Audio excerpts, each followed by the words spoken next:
मरने के बाद, कल हम चर्चा कर रहे थे, कोई मरता ही नहीं है तो मरने के बाद क्या होगा? ये हयात व मयात कुछ भी नहीं, बात ये है कि बात कुछ भी नहीं।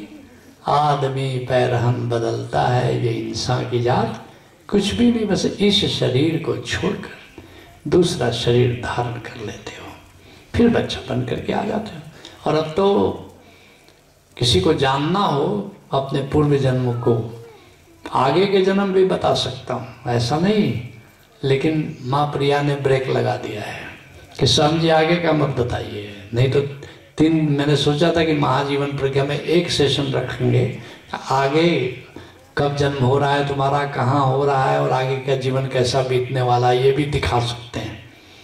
लेकिन कहा कि इस पर देख लेंगे तो हमारे लोग पुरुषार्थ नहीं करेंगे, कहेंगे जब यही जन्म होना है तो अभी क्यों करें, तो अभी रोक लगा हुआ। लेकिन हाँ, पिछला दिखा सकते हैं। और फिर मरने के बाद आप कहाँ जाते हो, स्वर्ग में, नरक, जो हमने कहा ना कि जो सत्संगति में रहोगे तो स्वर्ग है, कुसंगति में रहोगे तो नरक है।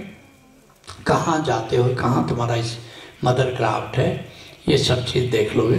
तो पहली बात कि जैसे सराय है, ये सराय है, जैसे कहीं जाते हो विजिट करने की जाते हो, सराय में ठहरते हो, थोड़े दिन मौज मस्ती करते हो, फिर लौट के घर आते हो। ऐसे ही हमारा घर यहाँ नहीं है, ये सराय है। हम आए हैं, कोई विजिटर के लिए आए, यावर की तरह आए, यात्री की तरह आए हैं, और फिर अपने घर जाना है।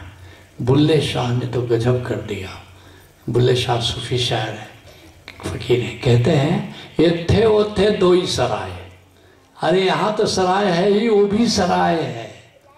मैं भी चौंका, अब तक तो सुना था कि ये सराय है, वो तो घर है, लेकिन वो करेंगे नहीं, वो भी क्यों, वहाँ भी कहाँ रहना है। एक दिन तुम साधना करते हो, मुक्त होते हो, और मुक्त होकर के कहाँ जाते हो, वैकुंठ में जाते हो। और इस तरह स्पिरिट वर्ल्ड में भी सदा नहीं रहना है, वो तो तब तक रहना है जब तक कि तुम्हारा पाठ नहीं पूरा हुआ। जिस दिन पाठ पूरा हो गया उस दिन अब वहाँ भी नहीं रहते। तो सराय हुआ कि नहीं, इसलिए बुल्ले शाह ठीक कहते कि एथे वो थे दो ही सराय, दोनों सराय हैं। और अगर आत्यंतिक रूप से विचार करो तो एथे ओथे और उत्थे तीनों सराय मैं कह रहा हूँ, तीनों सराय है। एथे ओथे तो है, ये उत्थे भी सराय है, क्योंकि एक दिन वह जो इंडिविजुअलिटी है, माना उसमें लाखों साल लगेंगे, मगर एक दिन तुम वैकुंठ से भी उस परमात्मा के सागर में तुम मिल जाओगे, तुम्हारी इंडिविजुअलिटी भी खत्म हो जाएगी। तो तीनों सराय है। लेकिन चलो, मैं बुल्ले शाह से मैं सहमत हूँ, क्योंकि वो तो लाखों करोड़ों साल लग जाएंगे मैं उस हस्ती को मिटाने में, क्योंकि गोविंद इतना जल्दी इतना सृजन कर रहा है, इतना जल्दी मिटा नहीं देता है। वो है, आज भी ओशो हैं, आज भी नानक देव हैं, आज भी जीसस हैं, आज भी सब लोग मौजूद हैं, कोई कहीं गया नहीं है। मोहम्मद साहब आज भी मौजूद हैं, कहीं कोई गया नहीं है। और तुम लोग भी ऐसा थोड़े कि एक ही खाली आ रहे हो। मैंने तो अपना जन्म देखा, एक जन्म में मैं जीसस के साथ था, गया वहाँ रोम गया, वहाँ चर्च में गया, और मैंने देखा कि रिविलेशन शुरू हो रहा है कि तुम कौन हो। मैं देखा कि अपने ही उस विराट जीसस का 2 नंबर ही रहा हूँ।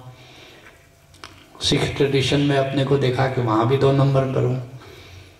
मोहम्मद साहब के ट्रेडिशन में देखा, वहाँ भी 2 नंबर पर हूँ। ओशो के ट्रेडिशन में देखा, यहाँ भी 2 नंबर पर हूँ। गौतम बुद्ध के ट्रेडिशन में देखा, वहाँ भी 2 नंबर पर हूँ।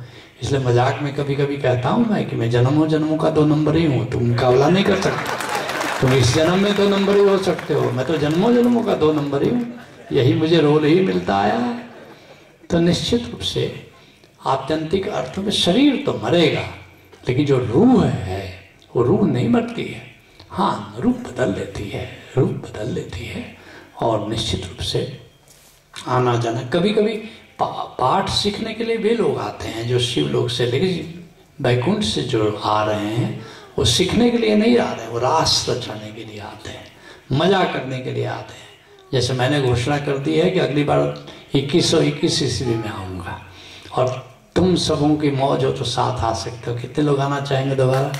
Very good. कभी निर्माण बीज मत नष्ट करना। सूत्र बता देते हैं निर्माण समाधि में, तुम अपना बीज नष्ट कर सकते हो और वैकुंठ को भी वो सराय घोषित करके जा सकते हो। ये सूत्र भी बताऊंगा, लेकिन तब मैं बताऊंगा कि इतनी मौज है, मस्ती है, गुरु के साथ रहने को मिले कि मन क्यों बैराग करेगा, सतगुरु मेरा पूरा। जब मेरा सतगुरु वहाँ हो, ओशो हैं, बुद्ध हैं, सब है, अपना डांस करेंगे, रास रचाएंगे। ये जा करके परमात्मा के सागर में विलीन होने का मतलब क्या है? फिर नाचने को नहीं मिलेगा। तो निश्चित रूप से मरने के बाद भी हमारी सत्ता बनी रहती है, हमारी रूह रहती है और रूह फिर से आती भी है। अगर शिवलोक में गए तो आना ही पड़ता है, लेकिन अगर वैकुंठ में गए तो तुम्हारी स्वतंत्रता रहती है। जब मन हो आओ। और वही नहीं, यहाँ जाने की भी तुम्हारी, संतों से पूछा जाता है।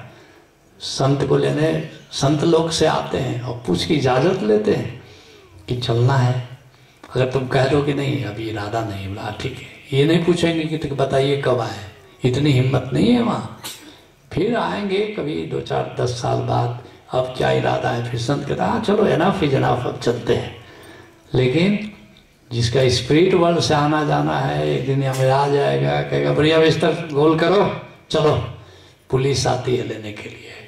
अब बिहार पुलिस से भी भयंकर पुलिस है यम का पुलिस, सुनता नहीं है। हरिओम जी को देख के लगता नहीं है। लेकिन वैकुंठ लोक से जो मिलिट्री आती है, मिलिट्री आती है। अब तो ये भी मिलिट्री में शामिल हो गए हैं। मैं पहले की बात कर रहा हूँ। और वहाँ से मिलिट्री एकदम ऑनर के साथ, मिलिट्री गार्ड ऑफ ऑनर देने के लिए आती है कि नहीं आती है? ऐसे ही संतों को गार्ड ऑफ ऑनर देने के लिए आती है कि अब कोई आ रहा है वैकुंठ में, उसको बाइज्जत वहाँ से ले जाते हैं।